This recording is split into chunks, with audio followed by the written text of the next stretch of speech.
آج اس ویڈیو کے ذریعے میں اس وقت جو کچھ ہو رہا ہے پوری قوم سے اپیل کرتا ہوں کہ آپ سب نے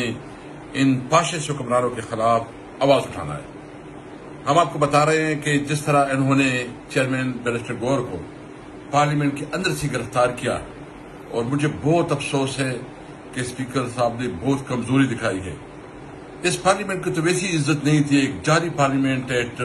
ایک مینڈیٹ چور لوگ جو ادھر بیٹھے ہیں، اور پھر وہ قانون سازی بھی اس طرح کرے، اور چیف جسٹس کی یہ جو ہے نا یا ججز کی لیے اگر کوئی اس کی عمر میں اضافہ کرنا ہے یا تعداد میں اضافہ کرنا ہے، اور کوشش یہ ہے کہ جتنی پی ٹی آئی کی ایم این اے وہ نہ آئے یا یہ چند لوگوں کے اوپر جو ہے دباؤ ڈالے اور دباؤ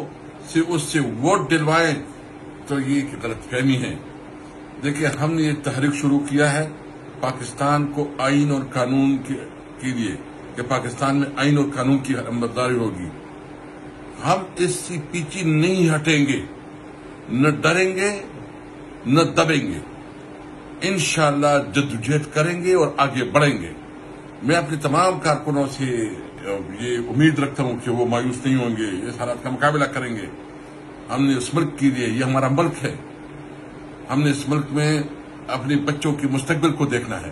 اور وہ مستقبل تب ہوگا اس ملک میں قانون کی حکمرانی ہوگی۔ میں ان جعلی حکمرانوں سے مطالبہ کرتا ہوں کہ جتنے لوگوں کو انہوں نے گرفتار کیا یا کیسز بنائے اس کو واپس لو، اور اگر تم کوئی ایسی قانون سازی کرتے ہو تو اس کو مانے گا کون، اس کی حیثیت کیا ہوگی، اور ہر صورت میں ہم اس کو چیلنج بھی کریں گے اور اس کا مقابلہ بھی کریں گے۔